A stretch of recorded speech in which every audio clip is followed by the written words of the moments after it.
maybe we need to break up all the heavy stories we're covering today with a little bit of humor. Although, when you really think about the fact that journalists have been banned from these press briefings, and you have absolute clowns who are loyalists to Trump asking the questions, it's not really that funny. But let's try to find a little humor in this. So, the press corps is a little different in the Trump administration. And there's a very specific reason why, which we'll get to in just a minute. But why don't we start with this? So you were speaking earlier about the Washington Post report concerning the Secretary of War and Admiral Bradley. And my question is, does the Department of War plan on pursuing any sort of legal action against the Washington Post? And what consequences will there be for lying to the American people? You just heard a person who presents themselves as a journalist asking whether actual journalists should be prosecuted for doing journalism. That's what just happened. And that was during Tuesday's Pentagon press briefing.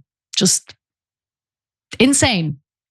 Now, there's a reason why the quality of questions you're going to hear at these Pentagon press briefings have devolved a little bit. And we'll get to that in just a minute. But in case you're unfamiliar, the Washington Post piece alleged that war crimes had been carried out by Secretary of War Pete Hegseth after he gave a command to kill everyone on the first so-called drug boat, which we've still haven't seen a single shred of evidence that it was a drug boat. And after striking the boat the first time, there were 2 survivors who were clinging onto the wreckage of the boat, and a second strike took place, which is a war crime called a double tap. Now, we have more clips from the press corps briefing, including Laura Loomer. Apparently she gets dogged on. That might be fun.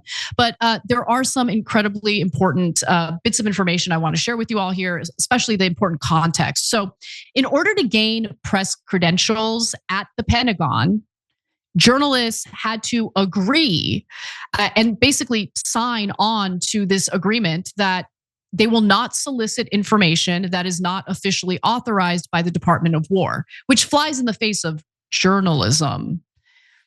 Because the whole point of journalism isn't to carry out and regurgitate the messaging of the powerful. And in this case, we're talking about the government. We shouldn't just trust our government. We should question everything that comes out of a government agency spokesperson's mouth. But they don't want that. And so Pete Hegseth insisted that the press corps sign on to this agreement. And most of them, most actual journalists said, no, we're not going to do that. You know, one of the other things is, as a journalist, if you come across classified information that was leaked to you, you are legally allowed to cover that. Now, journalists might make a decision that, okay, this classified information shouldn't be reported on because there's a national security threat in doing so.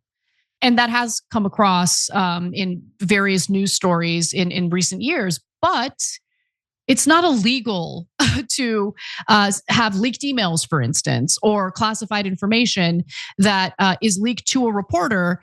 Oftentimes, there are whistleblowers who reach out to reporters and share classified information with them. Edward Snowden is a good example of that. I believe it was in 2012, if I'm not mistaken, around that time. He reached out to Glenn Greenwald to inform him that the NSA had been indiscriminately spying on every single American in this country. And Americans were furious about that. We deserve to know about it. This is our government. We're supposed to be living in a democracy, and we should be able to hold our government accountable when they're engaging in behavior that we don't agree with. Now, almost every single mainstream news outlet forfeited their press credentials rather than sign on to this ridiculous agreement that Hegseth insisted on. But one person who did sign the agreement, unsurprisingly, is Laura Loomer, who asked the following question during Tuesday's briefing. Now that the president has started the process of designating the Muslim Brotherhood as a foreign Islamic terrorist organization, will the Department of War still proceed with selling F-15 fighter jets to Qatar? And how will they be able to train Qatari pilots at their air base in Idaho if Qatar is included in the designation? Thank you for the question. We take very seriously our partnerships, and we always do thorough evaluations to make sure that they protect our intelligence, our operational security, and that they serve the best interests of the American people. The U.S. military has a long-standing partnership with Qatar. But given the fact that the Qatari royal family and Qatar itself is the biggest financier, along with Turkey, of course, the financier of the Muslim Brotherhood, would that relationship and partnership be reevaluated since the designation could possibly include Qatar? I'm not tracking any reevaluation at this time, but again, the Secretary really keeps national security top of mind, and this administration does as well. So we will always make sure that American assets are protected. I don't know if Laura Loomer is informed about this because she's obviously a propagandist for Israel. So she might know, and she's intentionally, concealing the fact that the United States worked with the Muslim Brotherhood. Like, it's amazing to me because this is what keeps happening over and over again, right? The United States engages in talks with the Muslim Brotherhood, whether it be in Syria, for instance. I believe, there were other countries where the US literally met with members of the Muslim Brotherhood in an effort to advance various foreign policy goals that aren't necessarily beneficial to the United States at all, but certainly beneficial in the power shift that Israel is seeking in the region. But now the Muslim Brotherhood apparently isn't so convenient for Laura Loomer and the Israelis, and so we need to what? Okay, we're going to call them a foreign terrorist organization, and what is this setting us up for? What new prolonged conflict is the US going to get dragged into? Anyway, and by the way, you want to talk about terrorists. You want to talk about terrorists. I don't think the Trump administration has a leg to stand on when it comes to Islamic terrorists. Okay, he just had 2 of them in the White House, one of whom had a $10 million bounty on his head as he was trying to kill American soldiers in Iraq. And of course, that's Ahmed al-Shara, the new leader of Syria, who Trump apparently has some weird love affair with. Anyway. But apparently later in the briefing, Loomer's question got turned on its head. Let's take a look at that. And if I could follow up on Laura's question, actually, but from a different angle, she mentioned that are we reassessing our relationship with Qatar because of funding of the Muslim Brotherhood? It's been widely documented in mainstream Israeli papers that the Israeli government funded Hamas, which we also designate as a terrorist organization. Are we therefore reassessing our relationship with Israel because of this? That would be a better question for the State Department, as they're the ones who have those foreign diplomatic channels. I would have loved to see Laura Loomer's face as he was asking that question. Anyway, I want to go to the last video here. And, Matt Gaetz did agree to the provision that Pete Hegseth insisted upon, but he did also ask an important question at this very press briefing that I want to give him a little bit of credit for. But it did seem to go over the Pentagon press secretary's head. Her name, by the way, is Kingsley Wilson. Let's take a look at the question. Kingsley, if Nicolas Maduro leaves Venezuela today, what role will the Department of War have in a post-Maduro Venezuela? And describe the process the administration will use to determine whether or not current members of the Venezuelan military or Venezuelan government have a role in a post-Maduro Venezuela. Thanks for the question. So the department has a contingency plan for everything. We are a planning organization.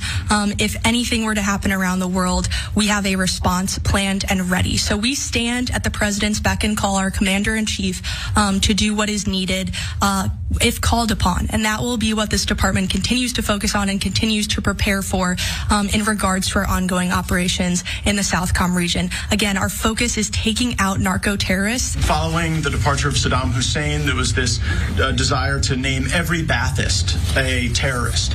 Does the administration take the view that any person who served in the Venezuelan military or Venezuelan government is definitionally a narco-terrorist?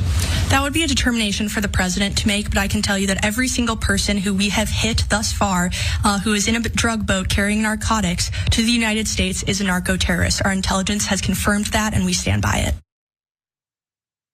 Well, we can't believe that until we actually see the evidence and see the intelligence. So I'm not going to just take her word for it about the fishing boats and the various people that have been killed as a result of the US striking them. But going back to the question about de-Baathification, de-Baathification contributed to the insurgency in Iraq, if not outright created the insurgency. And so that was a really good question by Matt Gaetz. So the term refers to how the United States removed everyone serving in the Ba'ath Party and prevented them from returning to public service.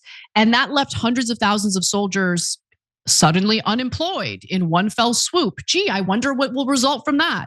And so before long, the US Army was in combat with many of those former soldiers. So Matt Gaetz agreed to the provision, but I'm happy to see that he's actually asking some interesting questions. But he really got a non-answer from Kingsley there, unfortunately. Anyway, everything in this country has been degraded. And it's not just during the Trump administration. This has been going on for several decades now. But I think for the first time, most Americans who have been paying attention see how much things have been degraded.